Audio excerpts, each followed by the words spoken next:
Boys and girls, teachers, administrators, and all people who are here today, we want to welcome you to the Piano Adventure. My name is Deanna. And my name is Brent. And we are from the Steinway Society of Central Florida. In this exciting presentation, we will take you on a musical journey that will explore the exciting and versatile instrument, the piano. We will experience piano pieces by composers from different musical periods. Now, we are going to ask you a lot of questions today, and you're going to be able to listen to some beautiful music. And so what we would like you to do is, when we ask you a question, don't yell out.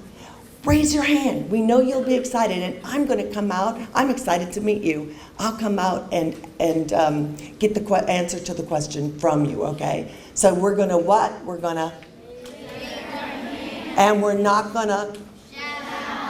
You guys are awesome. Yay, dolphins. First, I would like to introduce you to a very good friend of mine. Her name is Miss Carol Stein.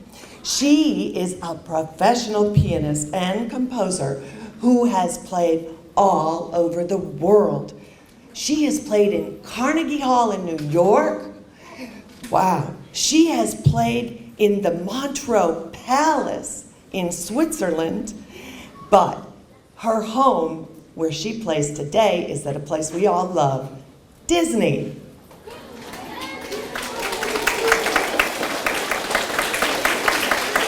So Miss Carol started playing the piano when she was only 4 years old, boys and girls, so you're definitely in the right category. Miss Carol? Hi, everybody. Welcome to our piano adventure. We are really excited to be here. I love this instrument. This is a Steinway piano. Now, I have a video here I'd like to show you of somebody who instilled and influenced my passion for music. Roll it.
Well, I'm going to play a bit of that song now.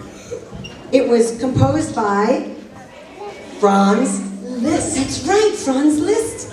It's called Hungarian Rhapsody. I'm going to play just a little bit for you to show you what Bugs Bunny was doing. And the cool thing is Miss Carol doesn't need to plug that piano in.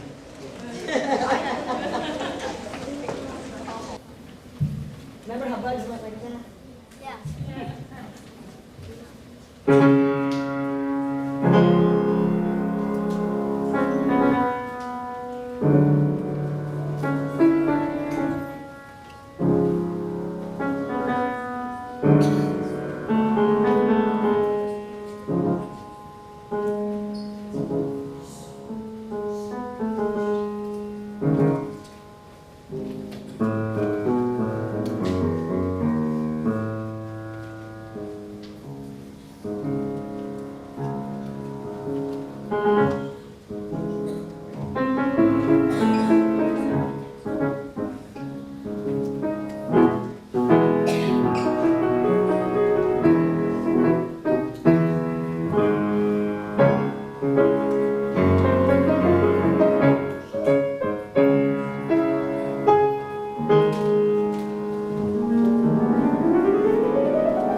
Isn't she amazing? Doesn't it make you want to play the piano? Yes. Well, the music that she just played and you heard was by Franz Liszt, I told you. And he was like a rock star in his day. When he performed, he'd walk to the piano and he had these white gloves on and he very carefully removed the gloves from his fingers because he wanted everybody to see his fingers flying across the piano. He would brush back his wild hair and the ladies would sometimes throw their jewelry onto the stage and the men would faint. And he was a musical superstar of the 19th century. So every century is 100 years, and we are in the 21st century, so that was a long time ago, wasn't it? All right. But kids, really, isn't it amazing what Carol can do? Doesn't it make you want to play the piano? I know I certainly want to play the piano like Carol. She is fantastic. Now, we're going to talk about how the piano works. Now, it's a piano, it doesn't have an electric outlet needed. You don't need to plug it in. It's what's called an acoustic piano. So I'm going to show you kind of what happens inside the piano when I'm playing it. You'll see a video of me playing just a little bit, and I'm going to show you what happens inside the piano.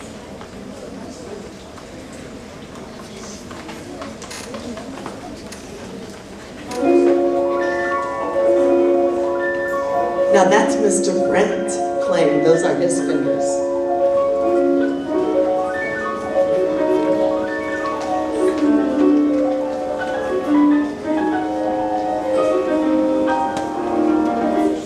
Isn't that really neat?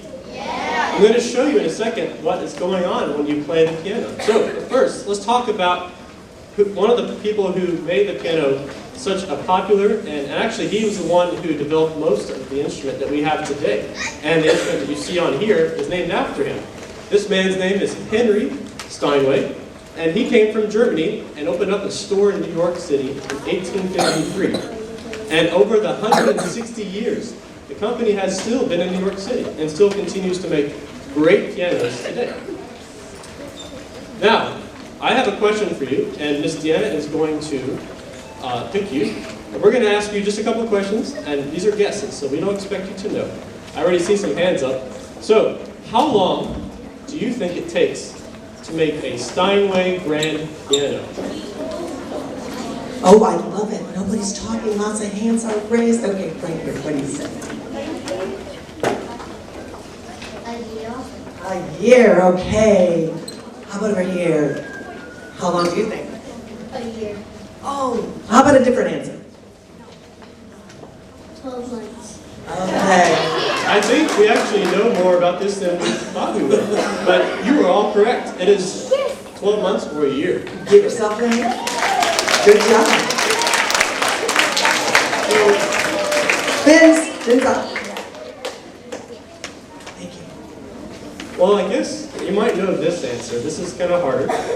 How many parts do you think are in a Steinway grand? How many parts? This young man right here, how many parts? 2,000, that's a good answer. And over here, how many parts? 1,200. Wow, that was exact, 1,224. We'll get one more answer. This, 2,024. okay, Mr. Brent. Those are big numbers, I have to say, but I think it's just a little bit bigger. How about 12,116? Wow, can you all say that? 12,116. That's a lot of parts. Some of those parts are just little teeny tiny things that you can hardly see, and some parts are actually make up the entire piano. And in fact, I'm going to talk about the first part, which is the biggest. This is called the rim. We like to call it the skeleton. Like the skeleton, your body holds everything together inside. The skeleton of the piano is called the rim.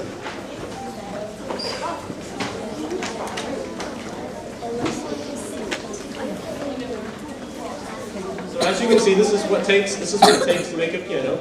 Several men or women will bring layers of wood, glue them together, and then once they've carefully selected this wood, which is, by the way, a very tense, very strong wood called hard rock maple, they then finish the glue, laminate it several times. That means they stack them, and then, or not laminate, they stack them multiple times, laminations, layers of wood. And then, when they finally finish putting it all together, they bend it around a mold that you're about to see. See, it's a very heavy piece of wood. And that's what, again, holds the piano all together. And as Miss Deanna is showing, this is just a model of what it looks like. This is just a little piece, but look at how fat it is. And actually, it's so heavy. It's heavy. And so you see, it takes a lot of pressure, a lot of time, a lot of strength from the men to be able to bend this. And then it takes several weeks for this rim to stay in place. Isn't that really cool? Yeah. It takes a long time, it takes a lot of resources, but that makes this rim very strong. All right, the next part is the soundboard. I'm going to show you another video. This is really cool. I like this. This is my favorite piece of the piano.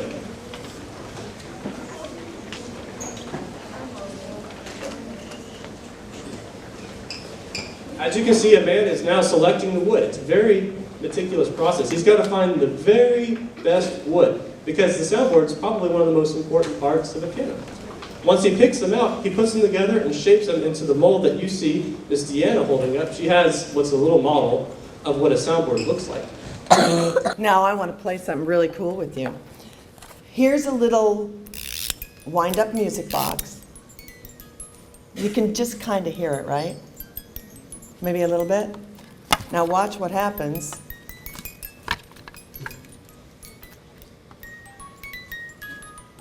Did you hear that? Harder to hear it from here. You hear it now? It's like magic. Oh, wow.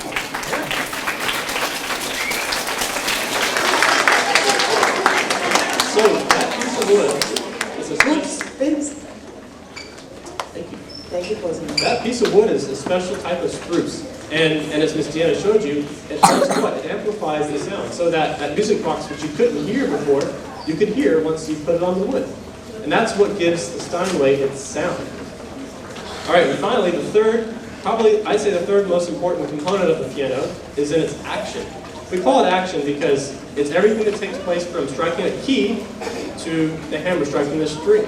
Now, I'm going to play you a video to show you what happens.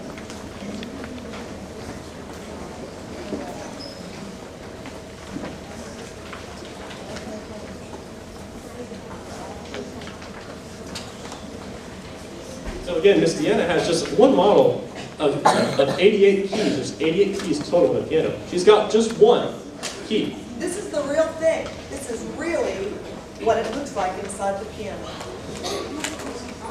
So Miss Deanna, would you mind showing us what happens when you press the key down? It's harder for you to see in the back. What's happening is when she presses the key, all these mechanisms work and move until you have the hammer strike up. And that's what you saw on the piano. The hammer strikes the string and gives it its sound. Isn't that really cool? It's very complicated. It takes a very long time to make this, and it has to be made just perfect so that even the best artists like Miss Carol can play, and it will play and play and play for years to come. All right, now this is a guess, but maybe you might know this one. How many parts are in a Steinway Grand Action model? All right. Young man, how many parts do you think? 57. 57, good number. How many parts do you think? Probably about 50. Okay, over here, how many parts do you think? 56. All right, Mr. Brent, what is it? You might have peeked a look when I accidentally gave it up, but it's 57, so the gentleman... Wow, good job. Actually, good eyes. Like it. Good eyes. So, how about a pop quiz? We're going to do the same thing. Raise your... Well, actually, Miss Deanna will call out the choices. So, Okay, this is going to be a fun pop quiz, so get ready. oh, it's fun. I love this part. First question. How long does it take to make a Steinway grand piano? Now, hold on. I'm going to say, if you think it's A, 12 days, raise your hand. Is it B, 12 weeks? There's a couple. Is it C, 12 months? Yay! You guys are right. 12 months. Congratulations. Next question. What part of the piano is called the heart of the Steinway? So is it A, the case? How about B, the soundboard? Ooh, a lot of hands on that one. How about C, the pin block? And the answer is... The soundboard. B. Yay! Very good. Very good. All right, final question. We just talked about it, so if you don't remember, well, anyway, how many parts are in a Steinway grand action? If you think it's A, 20. B, 57. Oh, I think we can stop. You got it, guys. 57. Congratulations. Great job. See, you all got 100.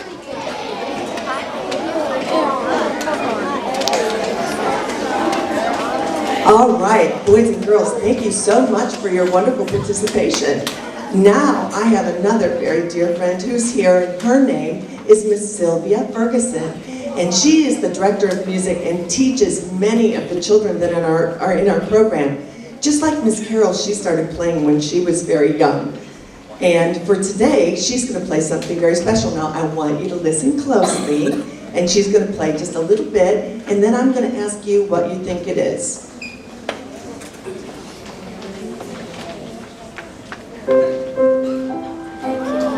Oh, just wait. Now raise your hand if you think that is the ABC song. Okay, raise your hand if you think it's Twinkle Twinkle Little Star. Oh, a lot more people think it's that. All right, wait, one more. How many of you think it's Baa Baa Black Sheep? Well, you're gonna wish all your tests were like this because you're all right. Yay!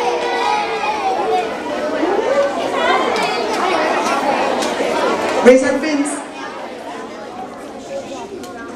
Excellent. Thank you very much.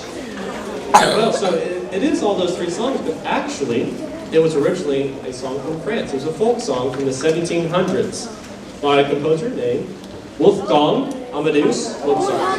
Can you say that? Wolfgang Amadeus Mozart. That's the fancy way of saying it. We say it American Wolfgang. So now, we're going to hear this song being played by Miss Sylvia, and you're going to hear something kind of cool. You're going to hear what's called well, let me talk about Mozart first. So Mozart was a piano prodigy. Does anyone know what prodigy means? I'll just tell you, it means someone who, at a very young age, shows great talent and has great work ethic and can play from a very early age very well. Like our Miss Sylvia, which you'll hear, she was a piano prodigy when she grew up. So Mozart, like Miss Sylvia, was a prodigy, and he was known for traveling all over the continent, actually, Europe. He would play in all the courts and castles of famous noble people. And he was very young, along with his sister, would play for these people, and he was a charmer for sure. Okay, boys and girls, now I'm going to talk about when we played the melody, we heard 3 different songs.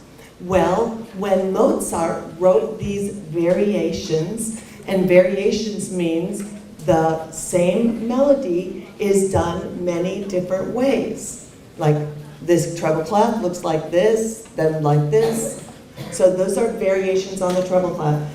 Because it's all the same song, we don't clap until all the versions have been played. Okay? And if you're confused, Just watch me, and I will tell you when to clap, okay? So, Miss Sylvia, themes and variations on a theme by Mozart.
well, our next piece, boys and girls, is by Robert Schumann. He also lived in Germany in the 1800s like Mozart, but girls, listen up. He was married to a lady named Clara, and she was the concert pianist. She performed all over Europe and had a career that lasted for 60 years. Wow. But you know what? Not only did she do that, she was also the mother of 8 children, right? And she was a composer herself. The music you are going to hear now is called Scenes from Childhood. It is like a daydream about Robert Schumann's favorite memories from when he was a child. So when you listen, please feel free to close your eyes and let your imagination work as the music unfolds in your ears. So in this piece, like the last piece, we'll have separate movements where you do not clap in between, but you wait until the end. Now you're going to hear different stories being told, and this is called program music. Because we don't have anybody to sing us words, we have to imagine in our heads and create a story from the music that we hear. So you're going to hear a song about from foreign lands and people, a song called Catch Me, like we're playing tag, a song about an important event, and finally, a song about dreaming. And remember, wait until the end to clap. So Miss Sylvia, now we're going to play Scenes from Childhood by Robert Schumann.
Thank you, Miss Sylvia. All the music you have heard so far was written hundreds of years ago, and they were written using something very special called timbre. And that is how the music helps you to have different feelings and different sounds. But now we are going to move along, and we're going to do music that is composed or written down by one person. The composers, they wrote down the music and the notes so that other people could play. But Miss Carol is going to come back up here, and she is going to do something very different. like Mozart and Liszt, they would make things up right at the piano. And Miss Carol is going to do something like that for us today. All right, this is very exciting. You take a song, and then you get to put your own emotions into it. So let's get the idea of a song. Everybody knows Disney music. Everybody knows like Frozen, Let It Go. Those are very popular ones, right? So besides Let It Go, besides Frozen, what's another favorite Disney song that everybody loves? Raise your hand, Miss Deanna will find you. Okay. What Disney song? Pandora? Pandora is a Disney song? Okay, let's try. But it's a beautiful jewelry. I love Pandora Thank jewelry. you. Let's try another person. A Disney song. You Got a Friend in Me? Oh, that's a great song. Who knows what movie You Got a Friend for Me is in? Toy Story. I love that song. Okay, now, what we're going to do, and you can sing along with me, we're going to do You Got a Friend in Me, as if perhaps Mozart played it. Then we're going to play it maybe, you know what's another thing about the piano? We've been listening to classical music, romantic music. What about jazz? What about rock and roll? What about gospel? What about reggae? Well, you know what? We're going to take You Got a Friend in Me and play it in different styles. How's that? All right, boys and girls, but we're still going to be quiet and listen, okay? Thank you. Now you got a friend in me. You got a friend in me. When that road went up ahead is the miles and miles from your nice warm bed. You just remember what Miss Carol said. You got a friend in me. Oh yeah, you got a friend in me. Some other folks might be a little smaller than I am, but bigger and stronger too. Oh, but none of them are ever gonna love ya like we do, baby, it's me and you. And as the years go by, our friendship will never die. You're gonna see it's our destiny. You got a friend in me. What is it? One more time. Give yourselves an applause. That was great. Now, what if Mozart composed it? Ready?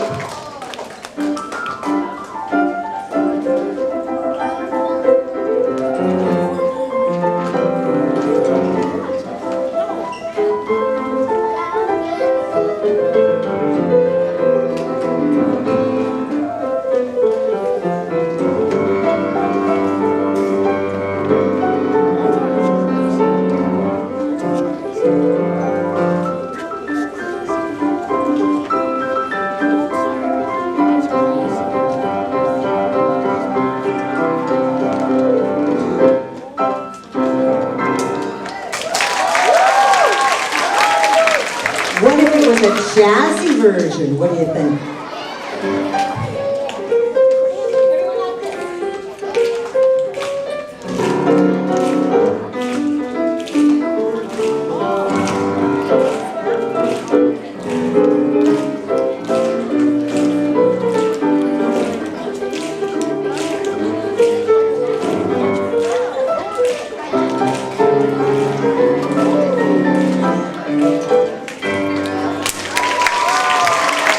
And how about if it were rock and roll?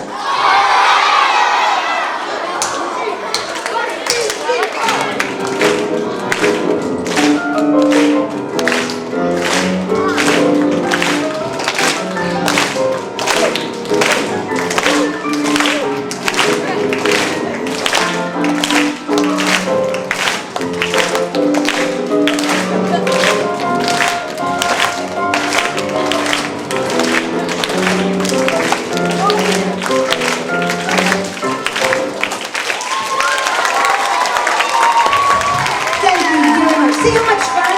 You can take one song and you can express it your own way with classical, jazz, rock and roll, all on the Empress of Instruments, the piano. Thank you.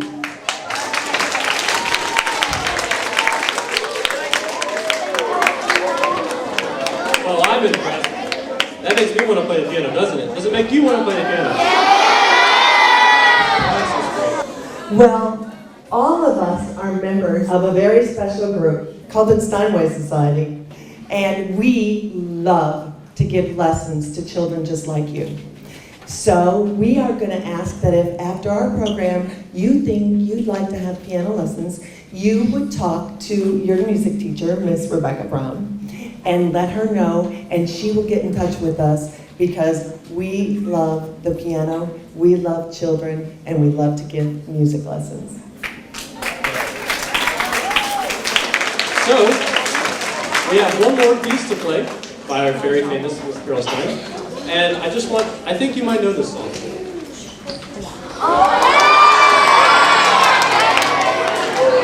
Take it away, Carol.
Thank you all so much. As you can tell, with the piano you can make music for movies, you can music to learn your ABCs, you can use music for anything, and especially with a wonderful grand piano. Thank you so much. And thank you, boys and girls, for being such good listeners today. We really appreciate that.